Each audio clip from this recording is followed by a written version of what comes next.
Test. All right.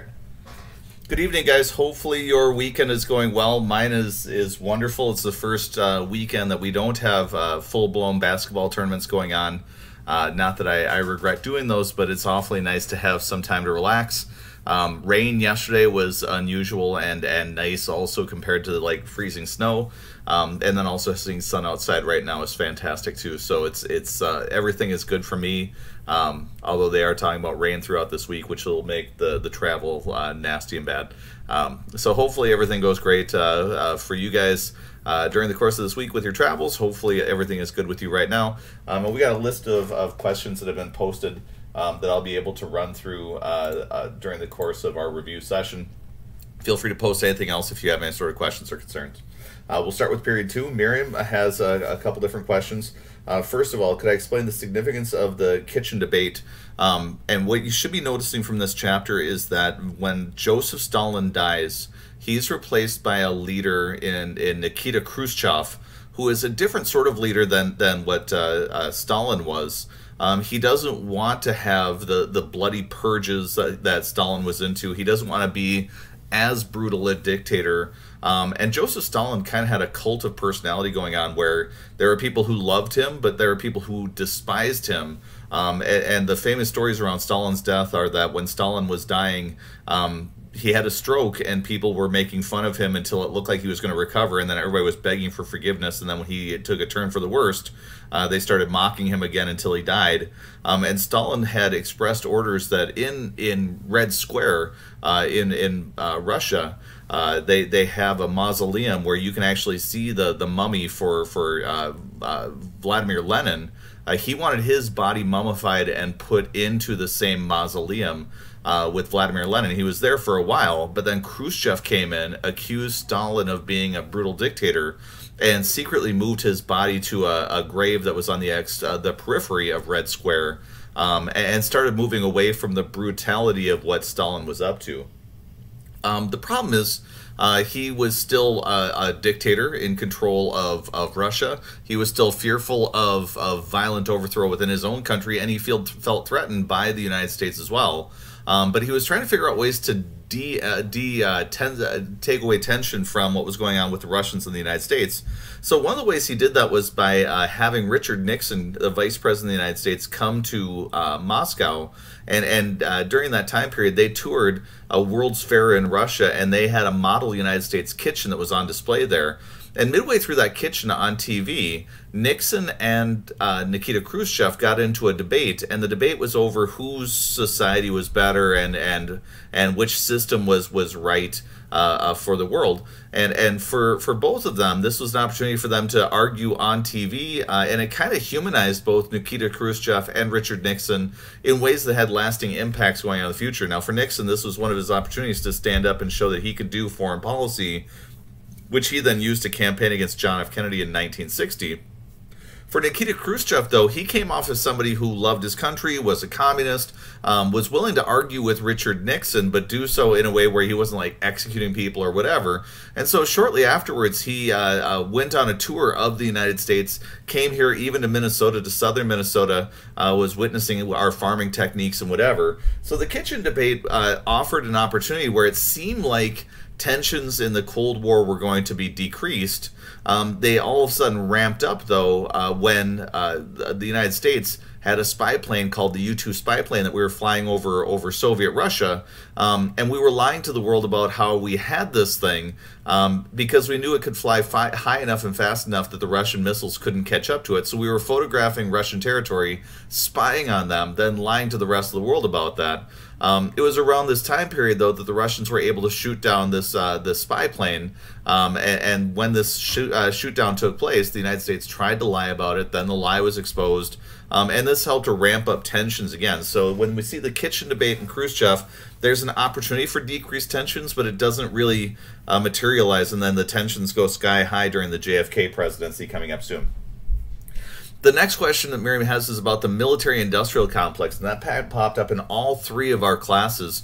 So the military-industrial complex, when you think about Washington, D.C., One of the things you'll be learning about in your government class when you take it in your senior year is you don't just want to look at the executive, judicial, and the legislative branches to determine how laws get passed. You also want to take a look at lobbyists and how people in businesses or organizations can lobby or put pressure on the government to pass laws that will help out their business or their interest groups.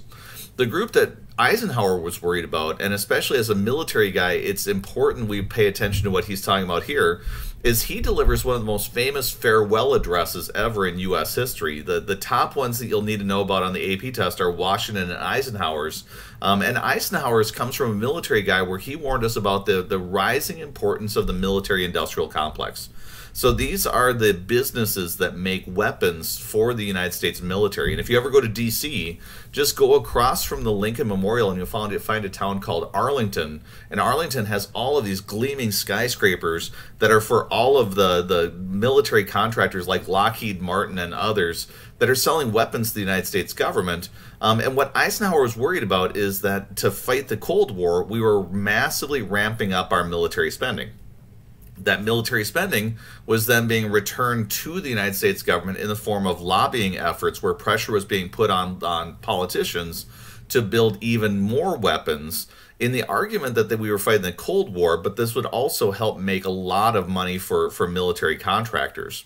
What Eisenhower was most worried about was if the military bought enough weapons, they would eventually not need them anymore, and military contractors would be out of luck. And he was afraid that they might put undue influence on the United States to possibly declare wars in foreign countries, strictly for the purpose of them being able to continue selling weapons to the United States government. So he was worried that that might have an undue influence on what our foreign policy would be. The connection that you'll want to see is not just to where we are currently, although we currently spend between, some estimates say between the sum total of all 8 countries that are behind us militarily in power, or all 12 of countries that are behind us in power. So if you add up all the money they spend on their militaries, we spend that alone in our country. And so there's a concern about that spending nowadays and what that's doing to our budgets, what that money is being taken away from, whether it's like infrastructure or schools or medicine or whatever. But in particular, I want to link it to the Vietnam War, where there are many people who are going to accuse the Vietnam War of being an effort to try to ramp up profits for the people who are part of the military-industrial complex. This weaves into TJ's question, where TJ's asking about the Battle of Dien Bien Phu, and the Battle of Dien Bien Phu comes from the Vietnam conflict. At that time, it was known as Indochina. When you look at the Battle of Dien Bien Phu, the French were in French Indochina, also known as Vietnam. But during the World War II time period, a man named Ho Chi Minh was leading communist resistance efforts against the French first. Then he was resisting the Japanese when they took over Vietnam during World War II. And then at the end of World War II, just like at the end of World War I, Ho Chi Minh went to the American leaders and was seeking assistance in gaining independence for his country. The problem that he has is he is communist. He is also somebody who has a brutal human rights record during that time period. But he's going to be seen as a threat, especially following World War II. Truman doesn't want to have anything to do with helping out communist growth in Vietnam just after the fall of, around the time of China falling to communism. And so he's going to support the French instead. So after World War II, France will reassert its colonial rights over Vietnam, and they'll try to maintain control there. The problem is at the Battle of Dien Bien Phu, the French build a fort up in the middle of northern Vietnam, and they invite the North Vietnamese to come attack them at this isolated place, assuming that the North Vietnamese would be able to be wiped out, as they were attracted to this military base as kind of a lure to them. Instead, the North Vietnamese are going to wipe out the French forces at the Battle of Dien Bien Phu, causing the French to announce to the Americans that they can't hold on to Vietnam anymore. And in the 1950s, Eisenhower has to make a decision. Either he supports South Vietnam to resist communism, or else the country will fall to communism. And in his eyes, this is the worst thing that could possibly happen, because he's somebody who's benefited from McCarthy's efforts to label Democrats as being soft on communism, especially when they were accused of losing China. So we're going to find that this is the starting point for America's entry into the Vietnam War, and that slippery slope was going to continue through JFK and LBJ's presidencies.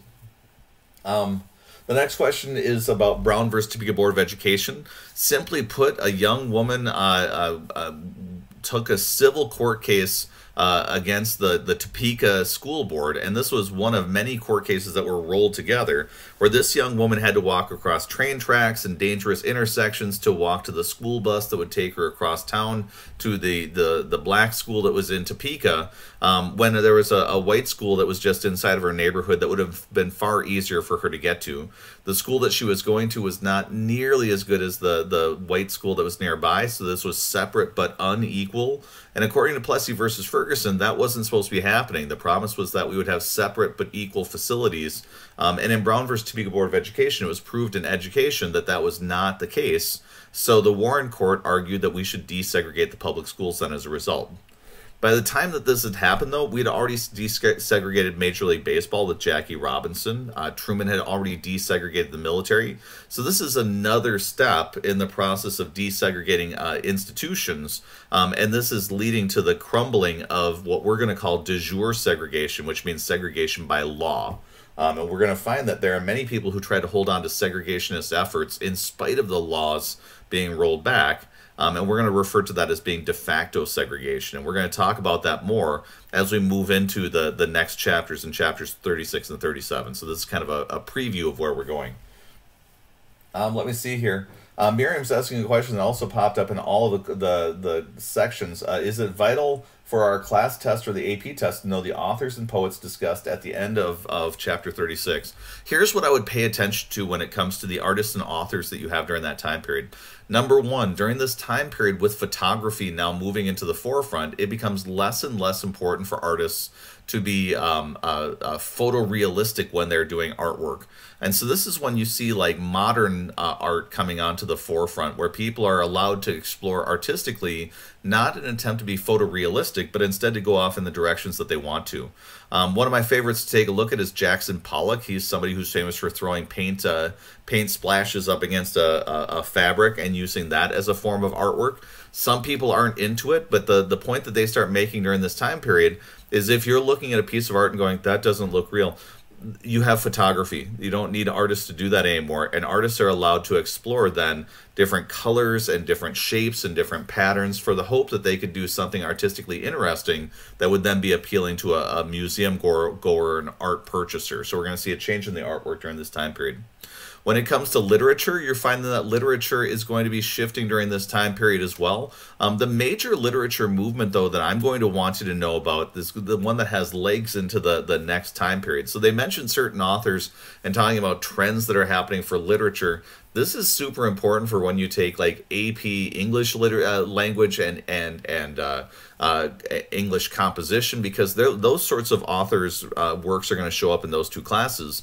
And you'll typically find that the stuff that you're reading there is super helpful when you take this class as an 11th grader, because if you take it with AP English language, you're reading those books while you're studying the historical context in our class. And so just read through and understand what's going on there, but understand that that's going to be much more beneficial for you when you move on to next year.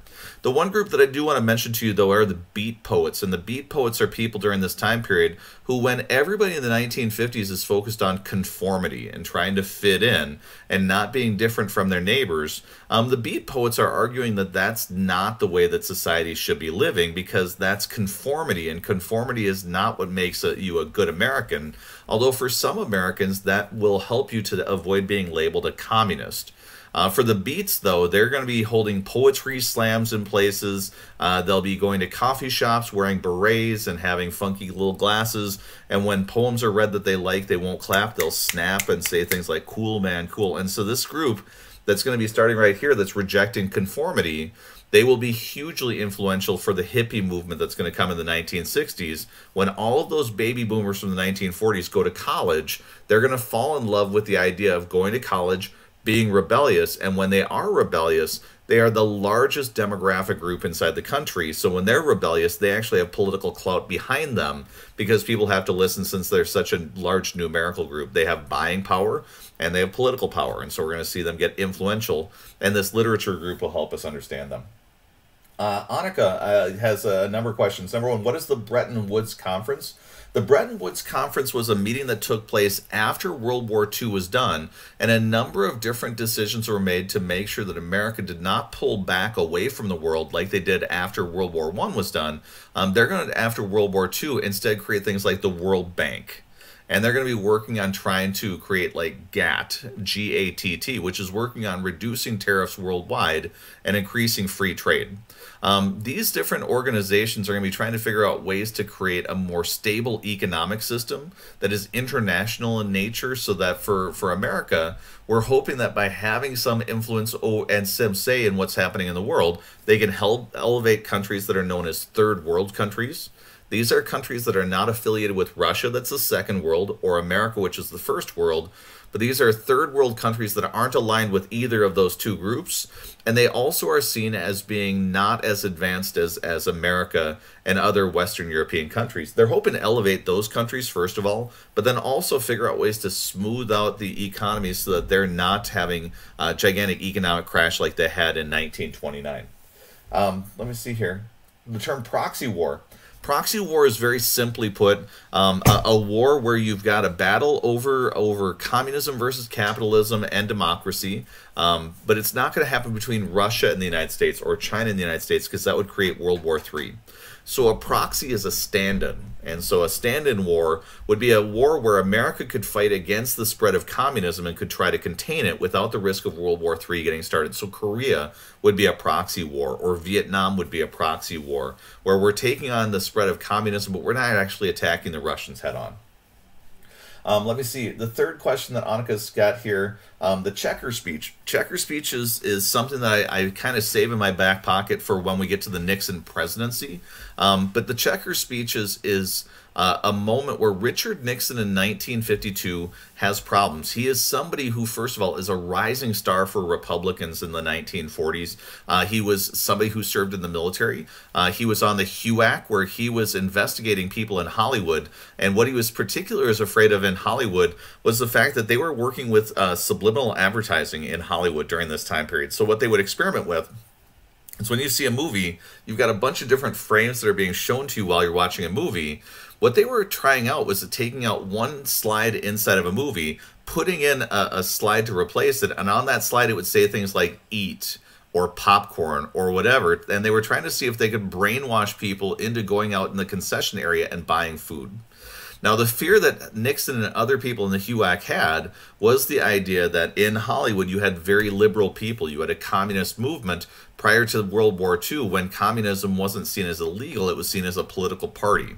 You had people in Hollywood whose liberal ideas could then be spread to kids, because kids were overwhelmingly going to movies. And the fear was, what if they work on subliminal messaging, and instead of using the idea of getting food, what if they try to convert kids to communism? And so we're going to have these HUAC trials where they're putting people in front of TVs, and essentially they're holding these court hearings in settings that are not actual courts. And so they would be holding these hearings in front of congressional hearings that are supposed to be just gathering information, but instead they're destroying a lot of people's reputations by putting them on TV and accusing them of being communists. In some cases, they catch communists, like Alger Hiss is going to be caught engaging in perjury, where he's lying about his involvement. But a lot of people will find their lives destroyed, especially since what they had done is joined a party, and then afterwards the party was deemed to be an enemy of the state, and as a result, their allegiance decades earlier, or even at the time, was used to destroy them politically. So Nixon was this rising star, anti-communist, not nearly as extreme as McCarthy, but on the same vein. And the problem was, in 1952, he was accused of corruption.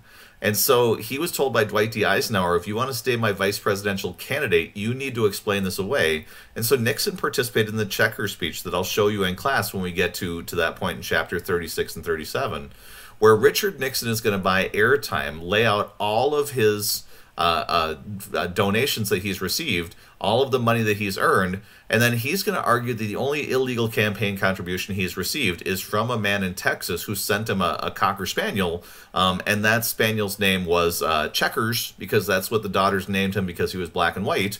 And this appeal to the nation was able to swing a lot of Republicans to send in telegrams to tell Eisenhower to not remove Nixon from the vice presidential bid, even though afterwards there was evidence found that there were things that were going on that were suspicious with Nixon's fundraising. But that was enough to save the day, and his political path through the executive branch was then underway. Let me see here. The final question was, what was Sputnik? Sputnik is the first satellite that was launched into orbit, and that satellite was equipped, it was only about the size of a basketball, and it was equipped with a radio transmitter.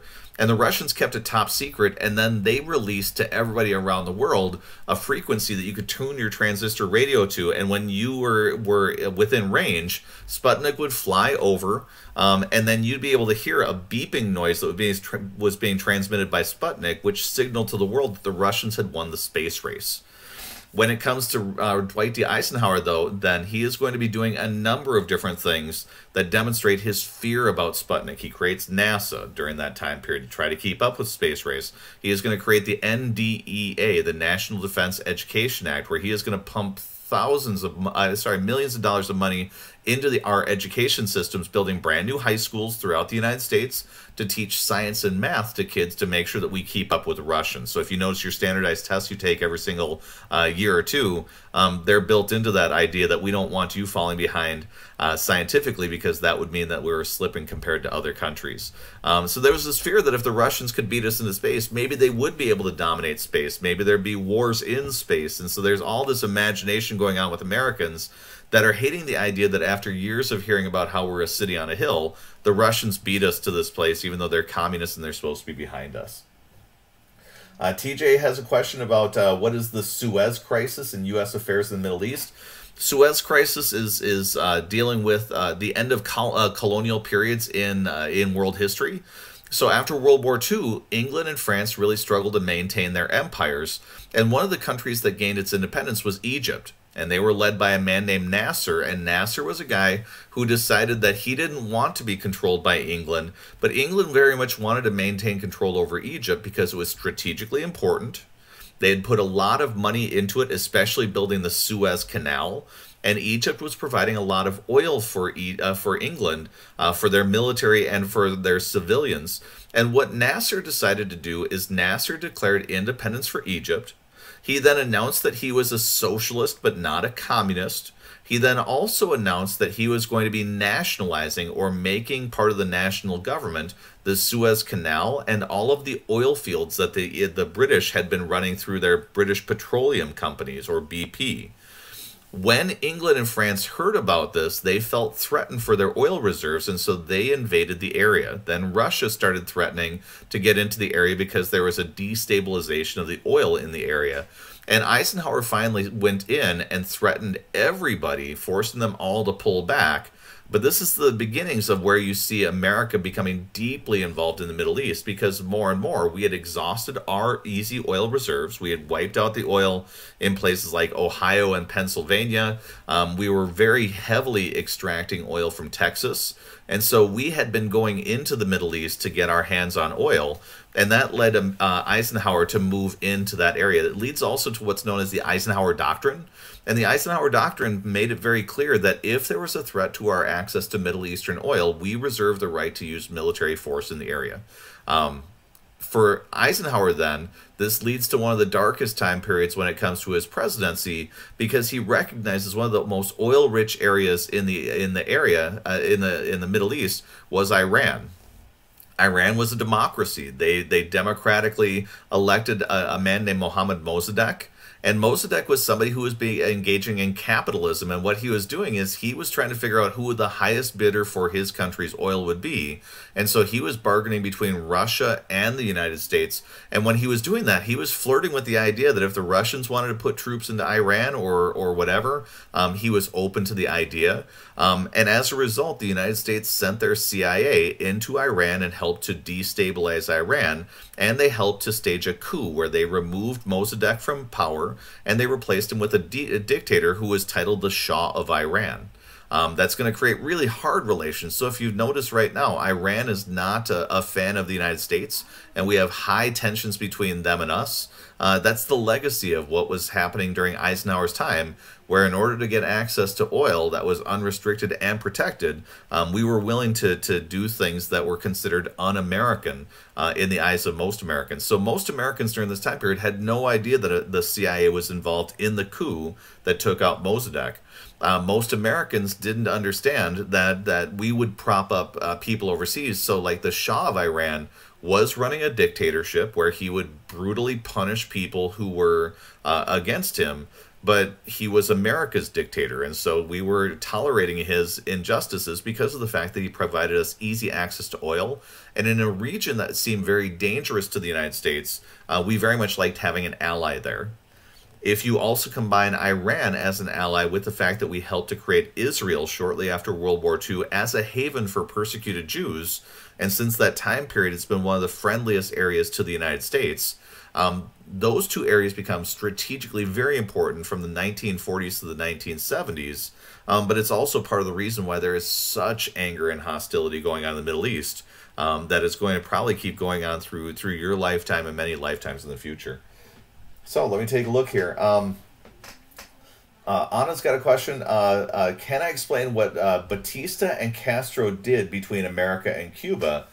This is a good segue because Batista was also one of our dictators, but he was in Cuba. So think about the Spanish-American War, where we had the Teller Amendment and the Platt Amendment. And the Platt Amendment helped to develop an economy in Cuba where we had plantations, we had casinos. In the 1950s, Cuba was our Las Vegas, and so you had gangsters running casinos with the permission of Batista, who was the dictator of Cuba. And then there was a communist uprising led by a man named Fidel Castro. And Fidel Castro was able to topple Batista. So 90 miles away from the United States, you now have a communist country. And this feels like what Dwight D. Eisenhower called the domino principle, where if one country falls to communism, all their neighbors might start falling to communism as well, especially if they're economically not doing very well. And so for America, we had been okay with the fact that Latin America was not economically doing as great as the United States, largely because we were extracting resources from them, and many of our businesses had set up shop there as a version of dollar diplomacy. So when Batista falls and Castro takes control, there's a fear about what this means then with a Red Scare in the Western Hemisphere, and especially when we move into Chapter 36, you're about to see the Cuban Missile Crisis, where this turns into nuclear weapons being planted on America's doorstep, which is very frightening to Americans. Let me see here. The second question that Anna's asking is, what was America's role in the Hungarian uprising, and did the policy of boldness with the end of containment tie into this? Certainly. So first of all, the end of containment isn't, we aren't to the end of containment yet. We're going to keep getting involved in containment efforts through the 1970s and 80s. The thing with Eisenhower, though, is he's wary of getting into foreign conflicts, especially with countries that are part of the Warsaw Pact. And that's the problem with Hungary and with Poland. So what's going to happen during Eisenhower's time period is he's going to make a lot of bold promises where he's going to argue, since he's not Truman and he's not soft on communism, he's giving arguments to the rest of the world that they should rise up against communism, and he's giving hints that America will be there to aid them when they make that decision. The problem is he's also decided to get into a movement where, with his policy of boldness and with his new look diplomacy, what he's decided is keeping an army and navy around is super expensive. You have to feed soldiers and you need to clothe them and take care of them. And so what he does is he transitions and he really shrinks the Army and the Navy, and he really pumps up spending on the Air Force and especially the building of nuclear bombs.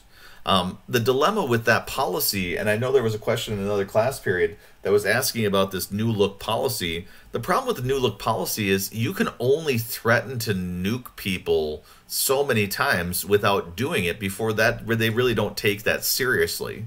And what the United States is going to start realizing is they probably need levels of intervention beneath nuclear weapons that they can resort to when a situation requires intervention, but you can't just go off and nuke people.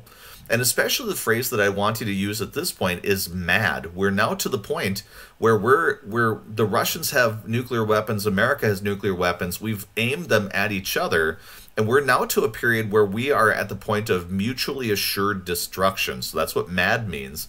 Mutually assured destruction means if anybody either attacks the other one, we promise to vaporize the entire planet in retribution for an attack. That's super hard to then launch a nuclear bomb casually. And even if you launch a nuclear bomb in Hungary, if you nuke Hungary, then you're hurting the people who want to be liberated. So what happened is in Hungary, people got the message from America that we would support them in their rebellion. They then rebelled.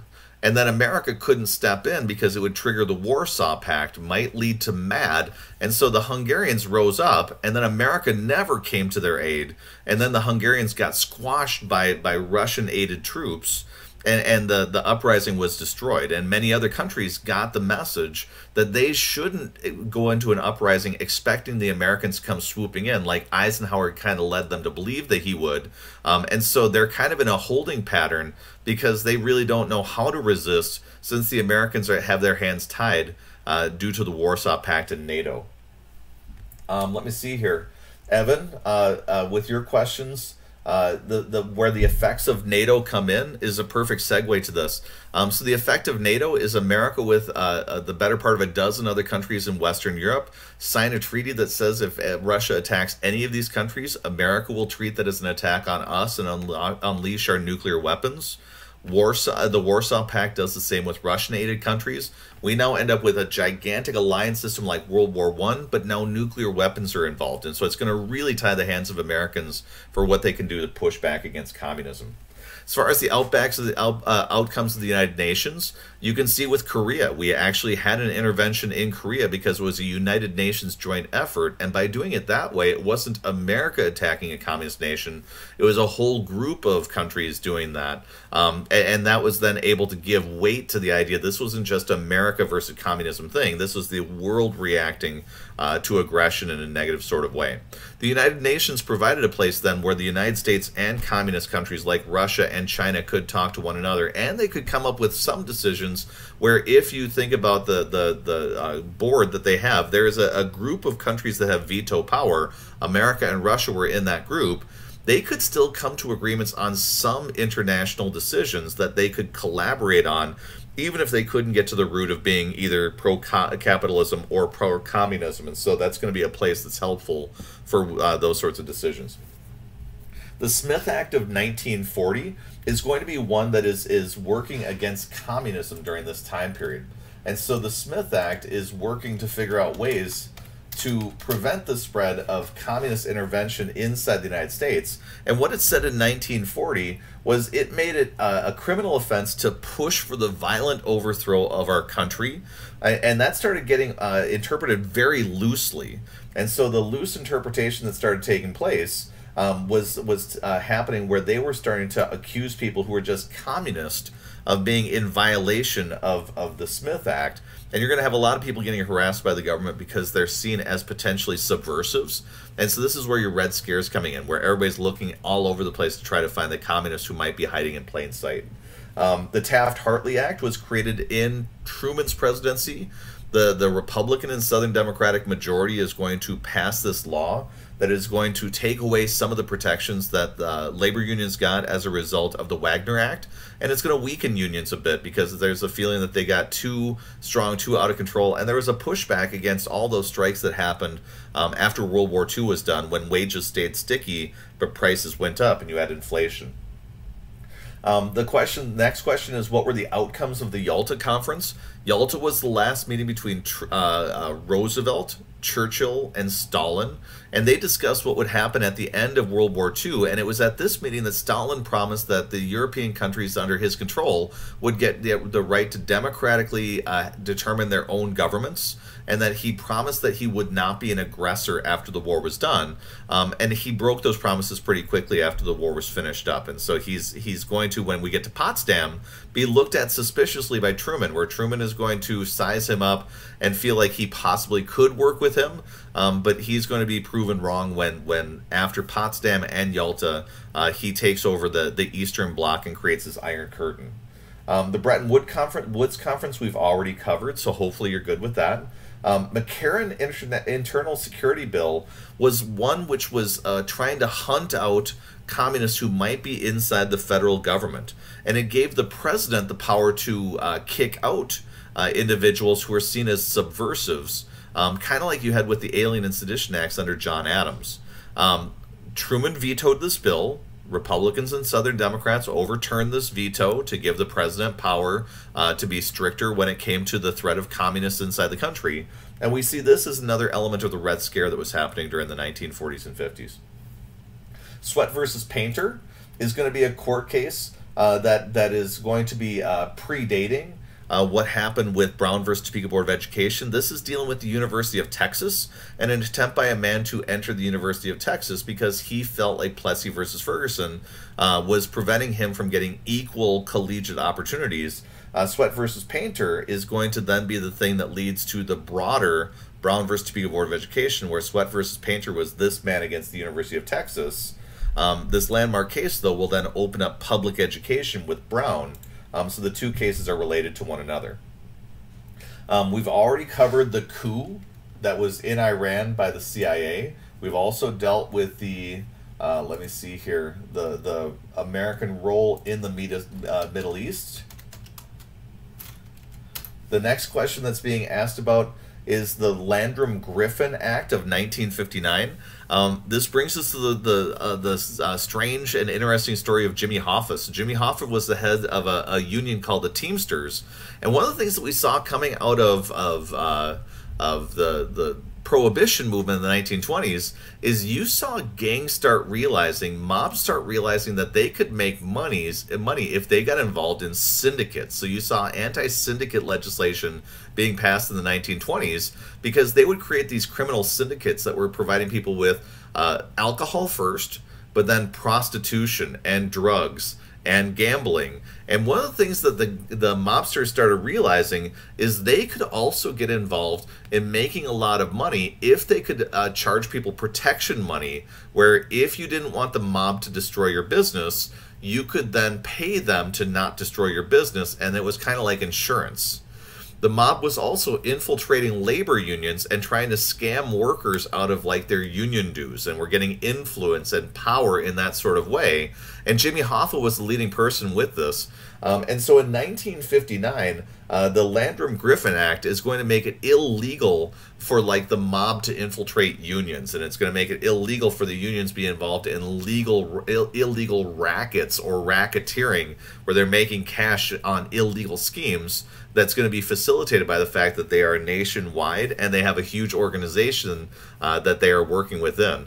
What's odd, though, is that Jimmy Hoffa, around this time period, went to visit with a group of people who were affiliated with the mob, and then right after that meeting, he disappeared and was never seen again. And there are some people who believe that he is buried in the end zone in the Meadowlands, where the Giants and the Jets play NFL football. Although there's no substantial proof to say that his body is there, we do know that he never turned up again. And so he was involved in a dangerous business with mobsters, and that was bad for him. Let me see here. I already dealt with also what's going on with the Cultural Renaissance, so hopefully that is good. So let me hit refresh here and see if I'm done with period 2. Lots of good questions today as far as where we're going with the test. Let me see. Christian just redundantly posted the same question that 3 other people asked. And so hopefully the books and artists that you guys took a look at in the earlier in the review, Christian hopefully picked up on that there.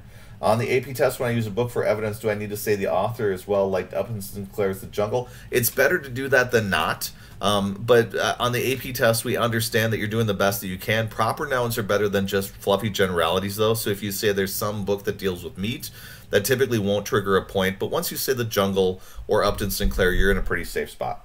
Let me see here. The policy of boldness.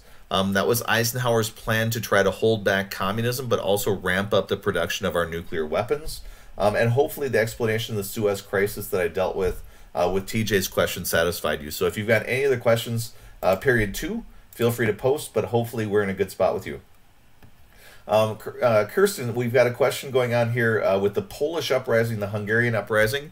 Hopefully that was dealt with well enough. Both of those are communist countries in the Warsaw Pact that are going to be encouraged to rebel, but when they do, America can't come to their aid. Bernard Baruch is going to be somebody who is famous for the War Production Board that he is running during Franklin Roosevelt's World War II time period. And then afterwards, he is working in the Truman administration, and he's trying to figure out, with his Baruch plan, what do we do with nuclear weapons?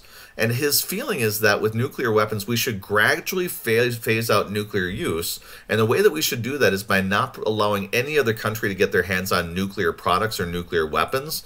And then when the time is safe, America should also give up their nuclear weapons, and we should all promise that we're not going to engage in nuclear warfare. The problem with the Baruch plan is, in that situation, we're the only country that gets to have nuclear weapons. Everybody else is supposed to tolerate us having nuclear weapons. And the monkey wrench for the whole plan is when Russia steals our nuclear secrets and develops a nuclear bomb in 1949, at which time the Baruch plan is out the window because we can't prevent all countries from getting nuclear weapons. But you'll still see elements of that nowadays, where we're trying to prevent Iran from getting nuclear weapons, and we're trying to denuclearize North Korea, because there's a realization once a country gets a nuclear weapon, they've got the same sort of power that the United States has of mutually assured destruction. They could launch a nuclear weapon, killing thousands of people, and trigger nuclear war amongst everybody. So that's still in the feelings that are happening here nowadays. You also have a question about Dennis versus the United States, and that's related to the Smith Act, which is getting into the idea of making it illegal for people to promote the overthrow of the United States government. Dennis versus the United States is the court case where the Supreme Court agrees with the Smith Act and says that you cannot be doing this, and you can be jailed easily for this or kicked out of the country. And so this is the product of what's going on with the Red Scare, where we're seeing that there's a line that is now being played with about what is the difference between free speech and what is seen as dangerous communist activity to topple our government. We're going to find that during this time period, we err on the side of security, even if that means violating the rights of people who might be having their First Amendment rights threatened.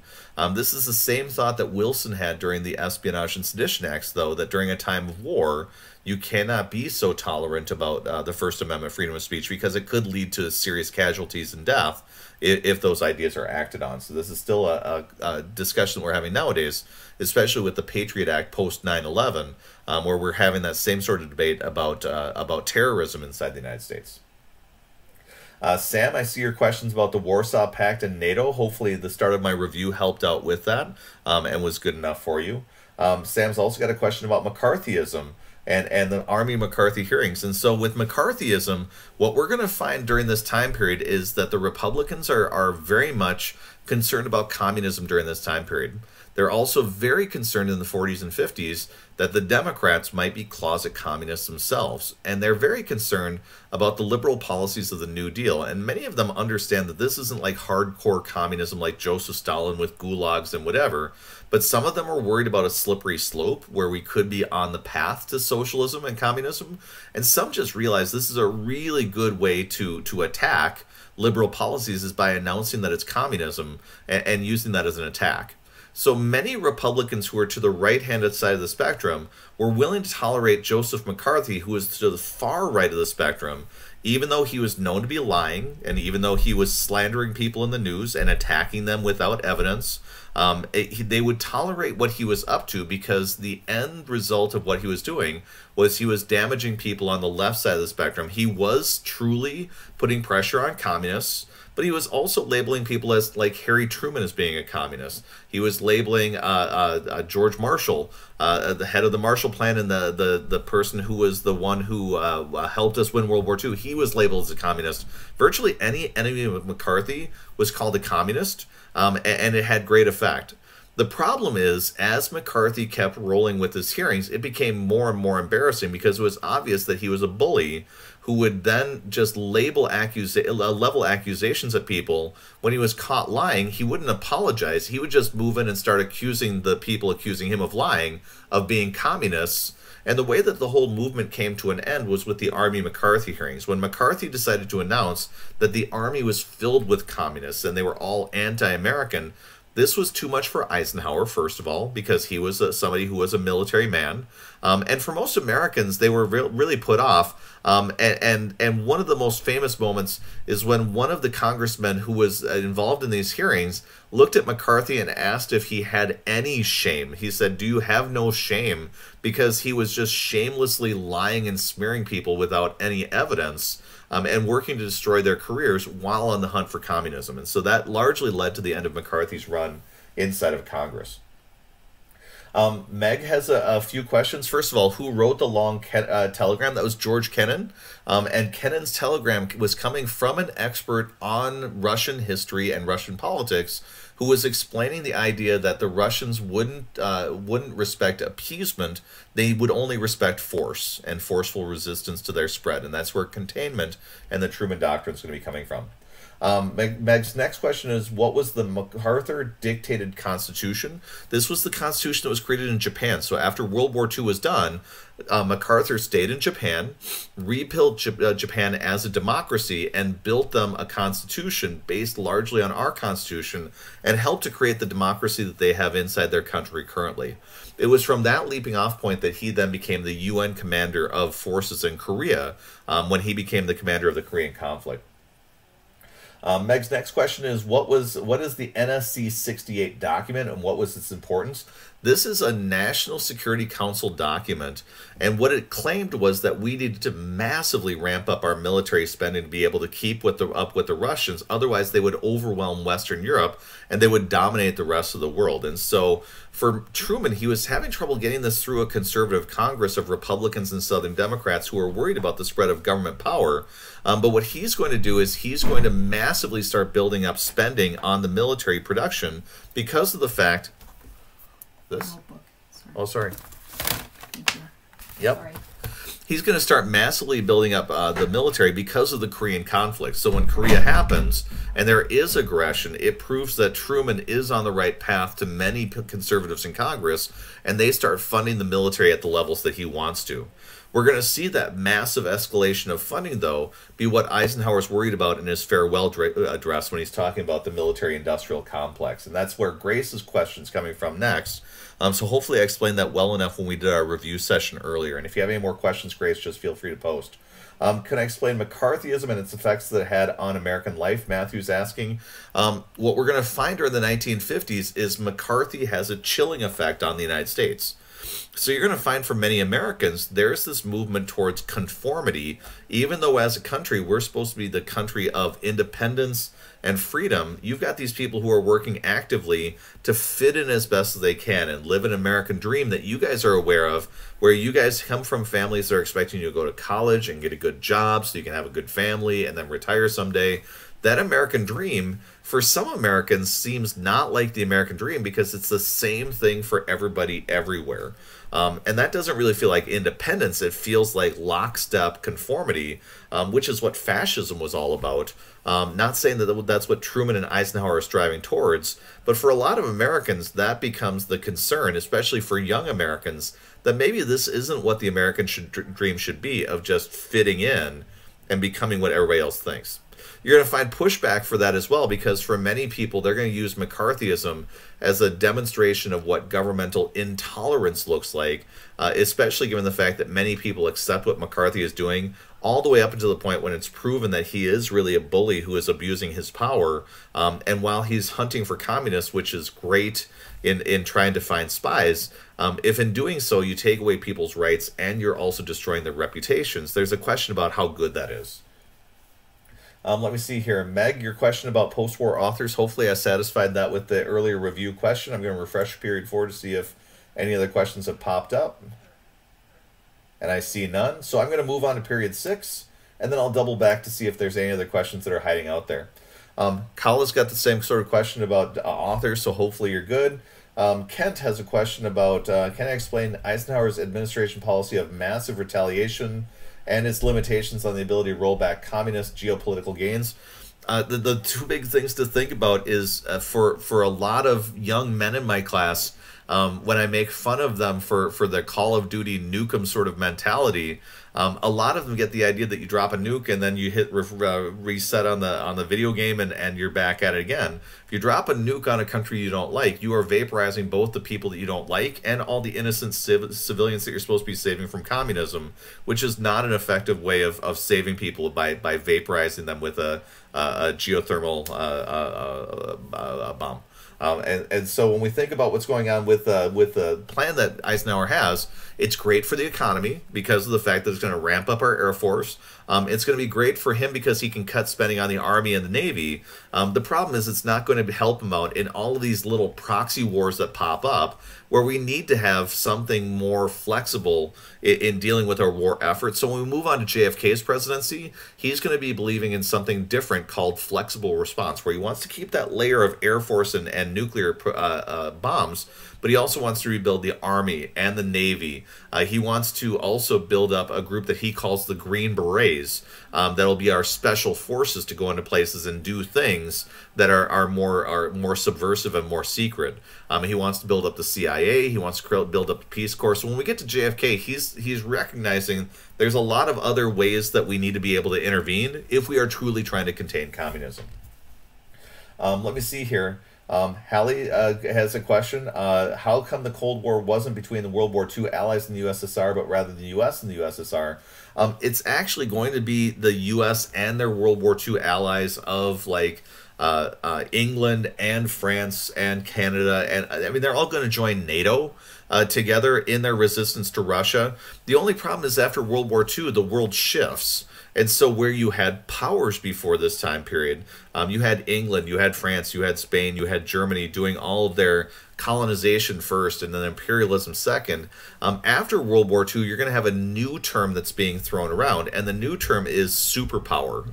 Russia and the United States are going to be seen as our two superpowers that are in competition with one another. England and France have largely been beaten up by World War II, and England and France in and of themselves aren't big enough to be dominant like the United States can be, and Russia geographically is just so big, and once it gets nuclear weapons it becomes so powerful in that respect that they can't be dominated very easily. So that's why those two are going to surge to the forefront. Those other countries are still there. They're just part of the NATO effort on the United States side to try to hold back communism. Let me see here. Your other question was, what did the Taft-Hartley Act do? Like we mentioned earlier, it rolled back elements of the Wagner Act and took away some powers of unions to make them less powerful. Trina's question, what was the Beat Generation? Hopefully my answer to that with like poets who are doing like poetry slams and meeting at coffee shops and snapping and being against conformity. That's the key for them. They are very much the rebels during this time period who are trying to push back against the idea of conformity being what Americans should truly be. They're the ones who are arguing that what makes Americans great is the lack of conformity and the fact that they are independent and different from one another. And they see this quest towards conformity as something that's soul-crushing and horrible. And in fact, for them, they saw the worst example of that being the places where you guys live in the suburbs. Because in the suburbs, when you fly over the top of the suburbs, every house looks the same based on that Levittown model. And all of you guys go to high schools where when they built Levittowns, they didn't want the schools to be named like Public School Number 63, so they gave them all fancy names. So like when you think about the Levittowns, they deliberately decided to build neighborhoods that had funky names like Pilgrim Lane or Sunny Hollow. They wanted to create parks like Northwoods Park, even though if you go down to Northwoods Park, that woods is not a woods. And so when you take a look at it, they're going to create these places that make you feel like you're living in some sort of unique experience, but when you go from suburb to suburb, it is exactly the same. When you go to high school, the path that you're supposed to be on is you go through high school, you don't cause trouble, you get a good GPA, you go to a good college, you find a family, you then retire, you golf really well, you listen to the same music, you aren't radical like a communist. For beatniks, this really frustrates them a ton. And so if you are familiar with the hippies are going to be very much picking up on that idea. And then if you take a look at where you guys are, kids your age naturally rebel against what people my age think because you want to test those ideas to find out if they're true, and you want to test them yourself rather than just accepting our word for the way that the world should actually work. When you put together that behavior with a beat influence and a hippie movement, and it's part of the baby boom. So the largest generation of kids ever goes to college simultaneously. And these kids are able to go to college because their parents benefited from the GI Bill. And so being middle class, they can now go off to college and be rebellious. That's where that's coming from. So that's why the Beats are so influential when we take a look at them as authors, while the other ones can be largely dismissed as being something that's important for your AP English class, but not necessarily important for us. So I'm going to backtrack right now. I see no additional questions for period 2. I don't see any more questions for period 4. I also don't see any more questions for period 6. Shout out to Evan for resisting the peer pressure where he's getting called out for the long list of questions that you asked. Your questions were pertinent and insightful, and I feel better as a human being for you having asked such a robust list of really good questions. And so thanks all of you for participating tonight. I hope your test goes well tomorrow. Your test content-wise, like I mentioned to you on previous tests, I'm not going to load up your test with a bunch of nonsensical questions. Your test is 25 questions. We're going to have time tomorrow to do a little bit of writing stuff as well. And then on Tuesday, we'll take on Wednesday, we'll be taking our second president's test. On Tuesday, we dive into the 1960s and start taking a look at JFK. Have a great night. We'll see you tomorrow.